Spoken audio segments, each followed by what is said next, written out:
Hey guys, and welcome back to another episode of Food School Smarter, Stronger, Leaner podcast on a mission to inspire a world where food makes us better. Today, guys, yesterday we talked about essential nutrition for recreational athlete. If you are that athlete who wants to take their performance, not just physical performance during the workouts, during the athletic pursuits, but also mental performance during the after workouts hours. So if you're someone into athletic pursuits, then re-listen to that episode yesterday where we talked about vitamins and minerals that our body needs and our nervous system and our muscles need and our energy producing systems need to give us more energy to take our performance to the next level, because energy at the end of the day, guys, is everything. And how energetically efficient your body and your brain are, that will define a lot of not just your performance, but also your personality, your emotions, because believe it or not, your energy status affects your emotions, your mental state, just as much as it affects your physical performance and state. So we all need to optimize our energy metabolizing systems. So re-listen to this episode where we talk about L-carnitine, B vitamins, essential amino acids, and electrolytes, minerals needed to support proper cell communication, especially important for our nervous system and our central and peripheral nervous system. And today we are talking in details about those electrolytes, those minerals that our cells, all different cells in our body, need to communicate between each other, to send the signals, to send the neurotransmitters, to help our muscles to contract properly, to help the electricity running and going between our cells. I was asked by a few people to give a little bit more details about those electrolytes that we tend to be deficient in and how to eat them in foods, not in supplements, because foods always work better in our body. And plus, foods rich in electrolytes are also rich in a lot of other nutrients, vitamins, minerals, phytonutrients, fiber. So they're quite beneficial to our health and our gut bacteria, our gut health. So today we will talk about 4 specific electrolytes that a lot of people are deficient in, might get deficient in. And those electrolytes are super important for all systems in our body, but especially our central nervous system, our peripheral nervous system, muscle contraction, and of course our athletic and mental performance, as well as just overall feeling of well-being.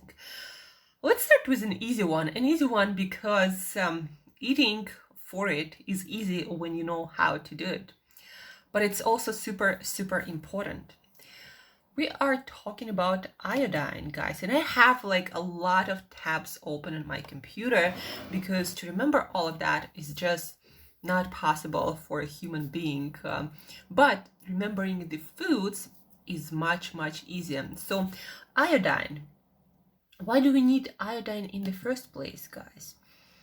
Let me read you something from checkyourfood.com website where you can find really good scientific information about all the nutrients that we need and also where to eat those nutrients from, what foods, what recipes. So it's a great website that is constantly being updated. I interviewed the founder quite a few times, who is a data analyst, data miner, and just a great researcher.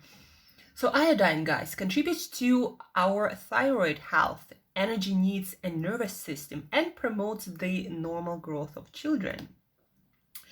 Why does this matter to me? The thyroid produces hormones which regulate the body's metabolic rate, as well as heart and digestive function, muscle control, brain development, and bone maintenance.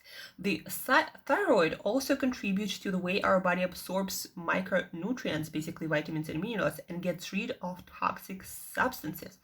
Iodine is also critical to the early development of baby's brain. And so iodine levels are particularly important for pregnant and breastfeeding women.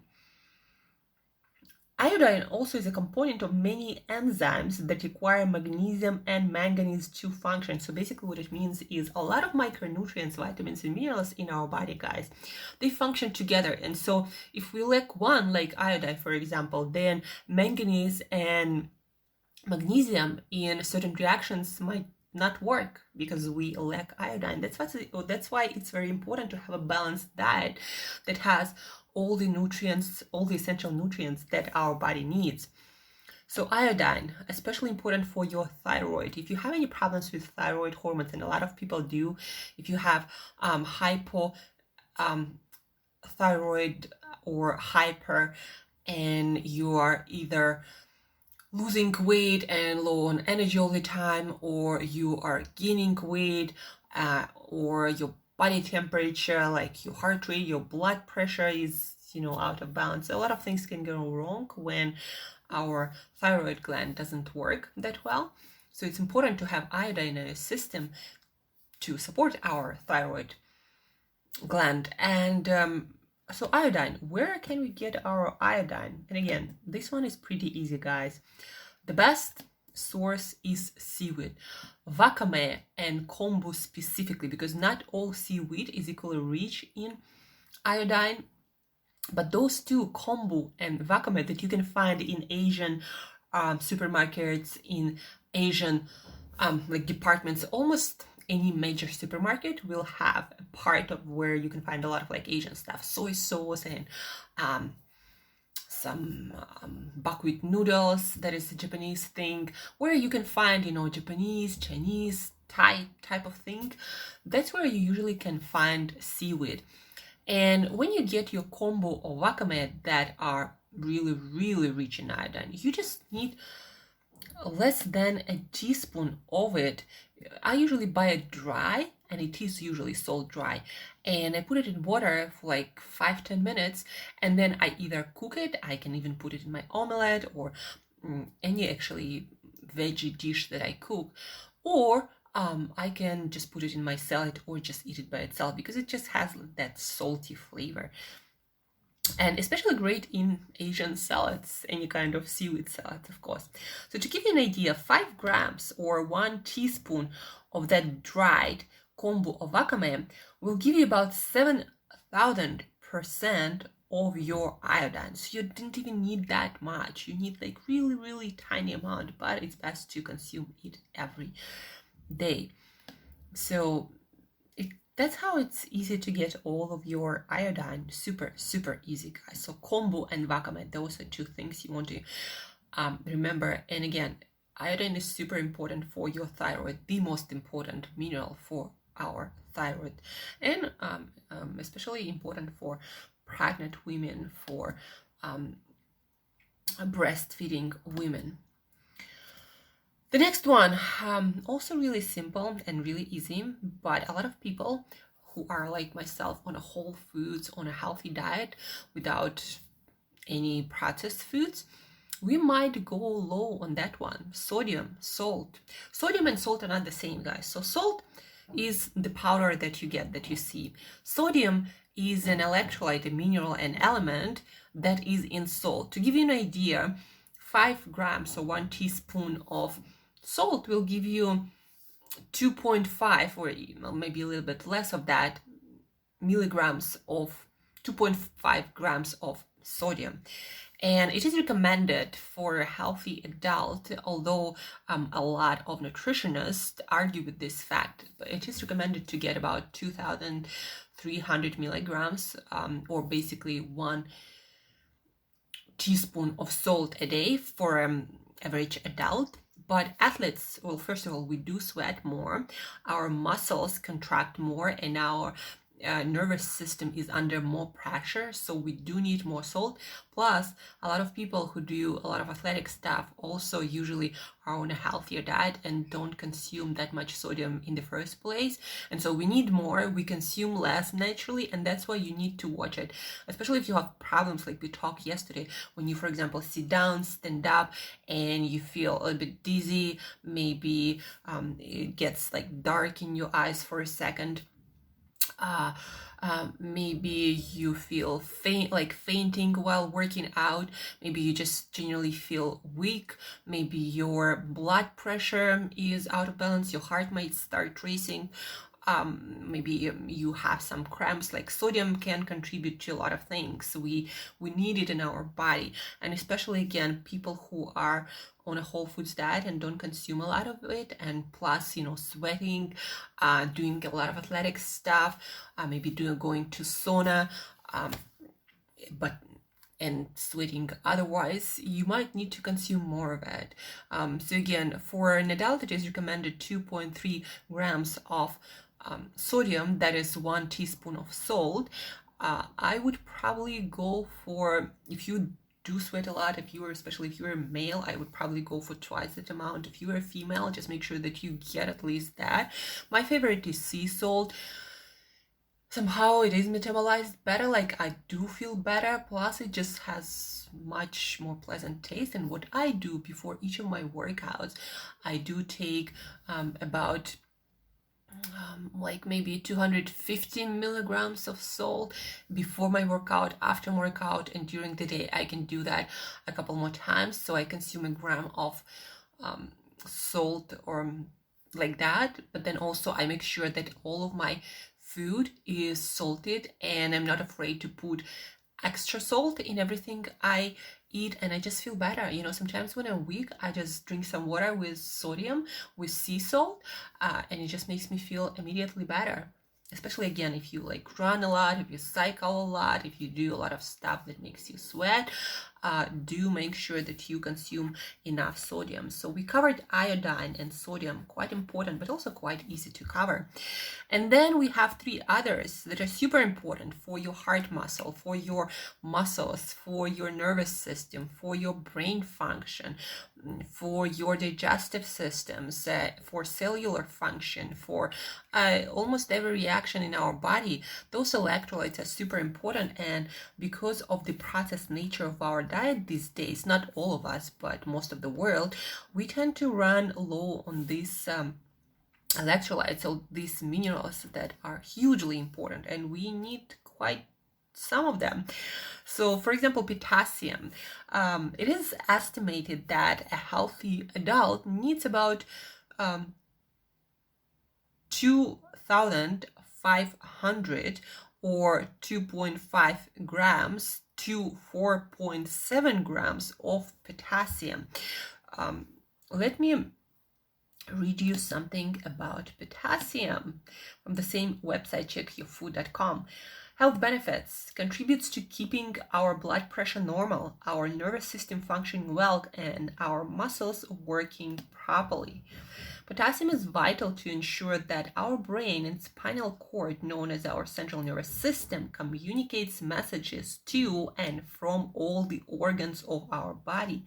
The process is called, you probably don't need that, how it's called. By the way, a lot of processes that potassium is needed for when it comes to cellular communication and central nervous system function, we need potassium and sodium.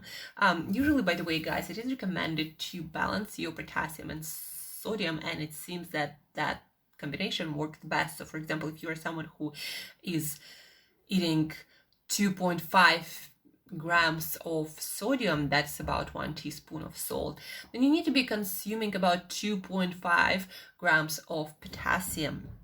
And in a minute, we're going to talk about foods where you can get all the potassium. So potassium, since there is some noise, somebody is fixing something outside my window. Summer is the time for that. So guys, if you hear some noise, that's it. So potassium is the key to stimulating normal contraction and relaxation of muscles. So especially if you're having cramps, potassium might be a part of that imbalance in it. However, it is also becoming increasingly clear that potassium is an important part of the physiological mechanism regulating skeletal muscle growth in response to intense exercise. So guys, if you want to grow some muscle, make sure you are getting potassium. The most important muscle in our body is our heart, and potassium is vital to maintain its health. There is an extensive and compelling literature which strongly suggests that consuming the recommended amount of potassium through our diet can promote good cardiovascular health. So yeah, guys, our heart is the main muscle in our body, and potassium is needed for that too. So where can we get potassium? The champion, if you can get your hands on that, I used to have it in Switzerland. Now here in Russia, for the time being, I don't have it, but whenever I can get it, I will get it, because I'm talking about palm hearts. If you don't know what it is, look it up. It's like a core of the palm, and it's considered to be a vegetable, even though it's a part of a tree. Anyhow, usually you can buy them either fresh and cook them, or they also sold canned. That's how I usually would buy them. So potassium in 200 grams or 6-7 ounces of palm hearts. That, by the way, is quite low in calories, carbs, or anything. Well, maybe not that in calories. Anyhow, 200 grams, 6-7 ounces, 230 calories. Really low carb, almost no fat, and no anything. But there is 3,612 milligrams of potassium, or 77% to some of the resources. But basically, guys, you need to get at least 2.5 grams.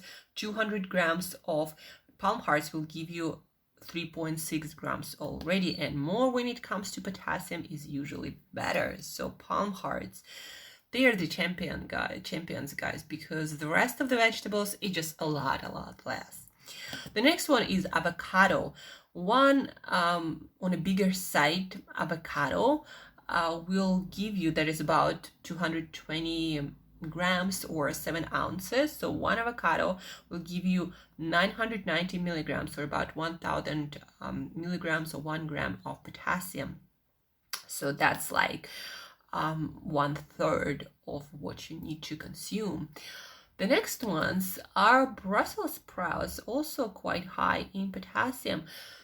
6-7 ounces will give you 900 milligrams, or about like a third, maybe a little bit less than a third of your potassium requirements.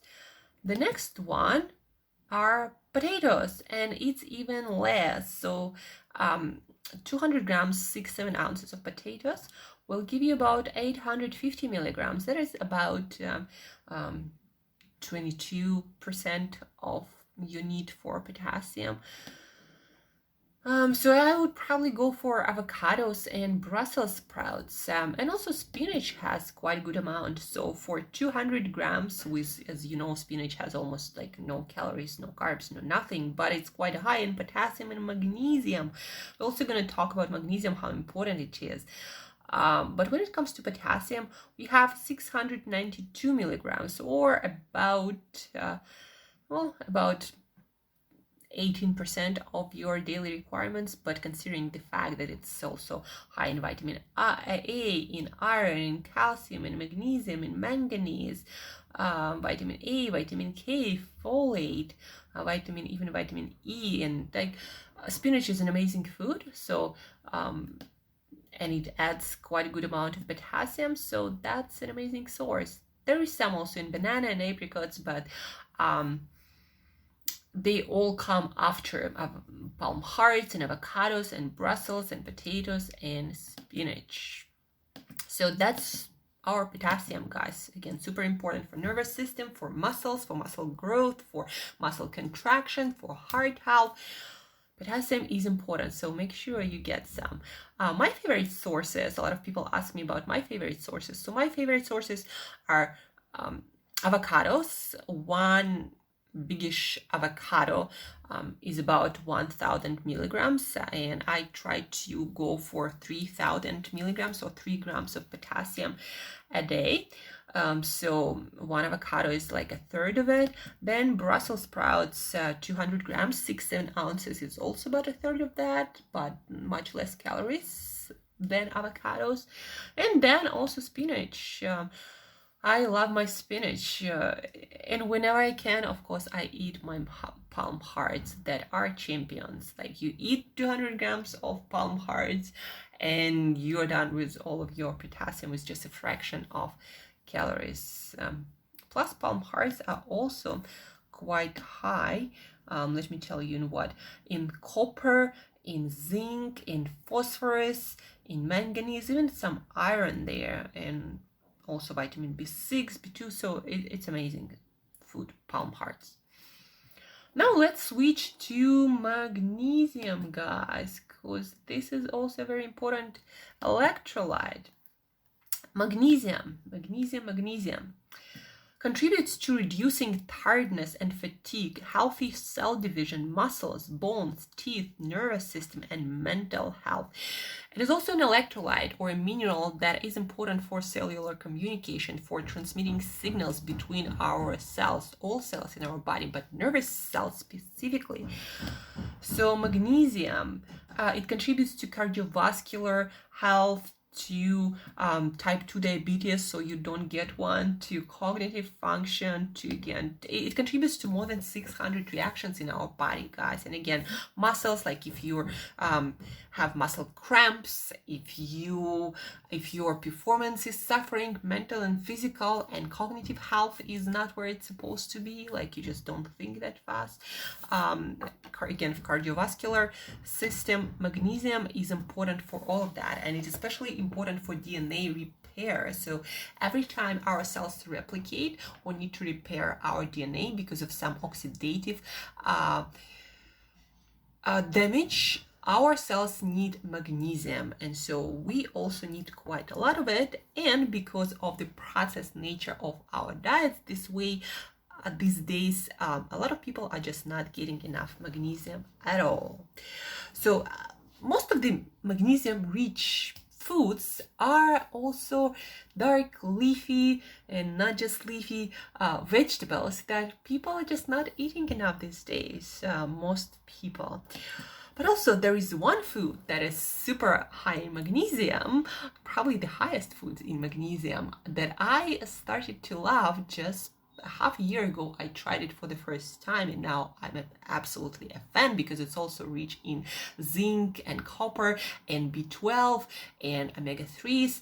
So sea snails, they sell them here in Russia with butter, frozen with butter, garlic, salt, and some not parsley, but that another one, cilantro.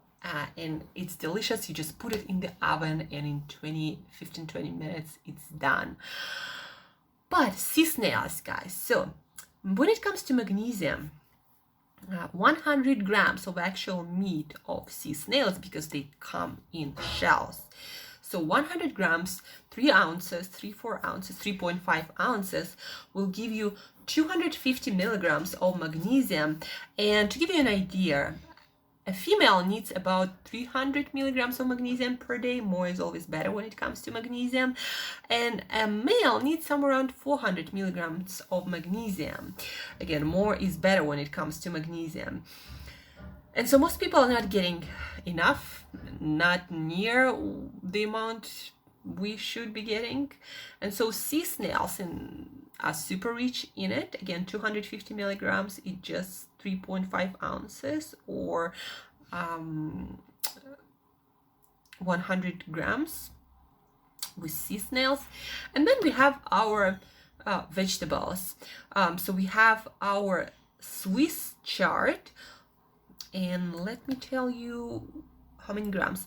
6-7 ounces of Swiss chard, or 200 grams of Swiss chard. Usually it is recommended to cook your Swiss chard because it's quite hard to eat raw. So 200 grams or 6-7 ounces is 162 milligrams. And again, a female need about 300, male about 400. So for female, it's more than 50%, for male, a little bit less. Swiss chard. By the way, guys, we talked about spinach, remember? And so spinach is quite high in magnesium too. It's actually about 150 milligrams, or about 47% for a female. In just how much? In 200 grams, or 6.5 ounces. So Swiss chard. And then we have our spinach, and then we have our kale. Again, 6.5 ounces, 200 grams, is about, well, actually, kale is not that high. It's 22%, or 68 milligrams. So still quite a lot, but not as high. And then also broccoli has some 14% for 200 grams, or 6.5 ounces. But if you want to eat your magnesium, go for sea snails. They are amazing when cooked well. Go for seafood in general. And then your two most important vegetables for magnesium are Swiss chard and spinach. So Swiss chard is about 50% in 6.5 ounces, and spinach is about like 47% in 6.5 ounces, or 200 grams. And because they're so low in calories and so high in nutrients and beneficial fibers and antioxidants and polyphenols, I recommend you to eat Swiss chard and spinach as often as possible. Somebody's knocking on God knows what, but we're still gonna continue no matter what. So we talked about iodine, we talked about sodium, we talked about potassium, we talked about magnesium, and the last but not least that I'd like to talk to you about is calcium. Calcium is essential for your bones and teeth, for our cells as they divide and specialize and contribute to our energy creation, digestion, and muscle function. So energy creation, digestion, and muscle function. If you are, again, an athlete, you know, your energy creation, your muscle function is just super important. And then your digestion, you know, digestion is everything. Is if our digestion doesn't work, nothing gonna work, because that's where we get our nutrients that are the foundational part for every system in our body. So calcium, it's important for energy metabolism, to get energy. It is there to ensure the generation of energy in cells by contributing to the metabolism of ATP. That's like a molecule, that is energy molecule in our cells. So without calcium, not much energy. Digestive enzymes. Calcium plays a role in the digestion of food. It is a component of enzymes to break down important molecules such as fats and proteins. Cell division and specialization, blood clotting, bones and teeth, muscles. Important role calcium plays in stimulating stem cells to become specialized muscle cells during the normal development of skeletal muscle. In addition, calcium is also vital to ensure the cardiac muscle, or our heart muscle, to work well to maintain regular healthy heartbeat. To respond effectively to change in oxygen demand during exercise. And then blood pressure, cardiovascular disease, neurotransmission, so basically transmitting of signals between our neurons. Calcium is crucial. And again, guys, remember, not just our bones, not just our teeth, but also muscle contraction, our heart health, our digestion, energy metabolism. So when you are not getting calcium, it's a bad news for everything, hands down. And most people are just not getting it. They think, you know, oh, I'm gonna drink milk, but heck, you're gonna need a lot of milk, and that is a pro-inflammatory substance, the one that you get in the store.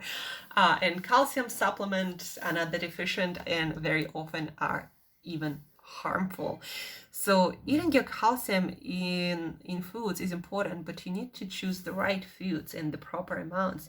So we need about 1 gram, 1.3 gram of calcium per day and every day. And the best sources actually, you know, when it comes to supplement, if you can find in natural supplement department or order online bone meal, or basically bones of animals made into kind of like powder, that's like the best supplement, hands down. The next best one is fish canned with bones, like canned sardines, for example, but also sometimes they can with bones salmon. Here in Russia you can find canned herring. So bones, guys, bones in canned fish, especially canned sardines, it's the best source of calcium, hands down, if you can't find the bones made into bone meal or bone powder. So for example, one average can, about 2.53 ounces of canned sardines would give you about 570 milligrams of calcium. And again, we need about 1,000 to 1 gram, 1.3 grams of calcium. So that's more than 50%. The next best source is actually Pecorino cheese. Parmigiano Reggiano would have quite a good amount too. Basically, aged cheeses, they would have more highly absorbable calcium than any other cheeses. But Pecorino Romano has in 1.5 ounce, or about 40 grams, we'll have 425 milligrams of highly absorbable calcium. So if you are a fan of cheeses, good cheeses, then Pecorino Romano is your cheese. You eat you eat 1.5 ounces and you're already on your way there. 425 milligrams. If we need 1,000 milligrams, so 1,300 milligrams. So that's quite a good amount. A lot of people love yogurt. So Greek yogurt, one average cup without sweeteners, without anything, will give you 150 milligrams, or 5 ounces is about 190 milligrams, or about 20% of your calcium requirement. Not that rich, but if you're a fan of yogurt, that might help. And then sesame seeds. Sesame seeds, 1 ounce will give you about 20% of your calcium, guys. So 1 ounce of sesame seeds. So if you eat, for example, a cup of yogurt, 20%, some sesame seeds, you're gonna get like 40%. Then we'll look at actually spinach. Let's look at spinach because it has quite some calcium too. So spinach, 6.5 ounces will give you about 26%. I think Brussels sprouts also have some calcium. Calcium, not a lot. Broccoli probably also have some calcium. Let me look at broccoli here. Broccoli. About 10% for quite a big amount. So our main sources is canned with bones seafood, just about 5 ounces of that will give you all the calcium you need. Of course, with bones, you might even extract the bones and give the fish someone else if you'd like to do that. The best supplement, if you gotta take one, is actually bone meal, or bones made into powder. That's the best calcium source, highly absorbable. Then Pecorino Romano cheese, 1.5 ounces, 40 grams, is about 425 milligrams, or about, how many percent of that? About 45% of that. One Greek yogurt will be about 20%, 1 ounce or 30 grams of sesame seeds, about 20% of your calcium. So those are the best foods for calcium. Then spinach, 6.5 ounces, another 26%. So if you want to combine on a plant-based diet or vegetarian diet, some yogurt, some sesame seeds, some spinach, maybe then some cheese, you might be fine with your calcium, but that you will need to do every single day. That's the problem with nutrition. People think that, okay, yogurt is higher in calcium, or sardines with bones have a lot of calcium, and they eat it like once a week, but it's not enough. That's the thing. For calcium and a lot of electrolytes, they are water soluble, and the more we sweat, the more we lose them. So we need to consume them every day. Maybe If you don't consume it once in a while, that's okay. But if you eat it once a week, 4 times a month, that's not going to be good news. Just remember that, guys. So again, we talked about iodine, sodium, potassium, magnesium, and calcium, the best foods, the amounts we need, and why it's super important for our muscles, nervous system, our brain, our energy metabolism, and basically all the cellular functions. So if you're not getting those bad news, you're probably not feeling that great mentally, physically, or any other way. So start consuming, start eating your electrolytes, and you can find a lot of them in healthy, simple foods that are available worldwide. And if you have any questions, if some foods are not available in your region, reach out and I'll give you the best options in your specific case. But as I like to repeat to my clients, I want to repeat the same to you guys. Human condition is not optional. If you're listening to this podcast, you are a human being, and those requirements for nutrients are not, I did not take them out of thin air. You can actually Google them, and they are everywhere on National Institute of Health, in every nutritional database, in any database on human health. They are everywhere, and it is proven that when we're not getting them, we are getting sick in one way or the other, mentally, physically, both, and there is something going out of balance all the time. That's why nutrition is so important, why I'm so passionate about it, and why I want to share with you as much useful and practical information on your plate level as possible. So hopefully you'll find this useful, and even more important, you'll use this information. Don't forget to share this episode and maybe discuss this episode with somebody who you cook with, who you eat with your friends who are into being their best self and improving their health and energy levels. So share, discuss it, practice it together.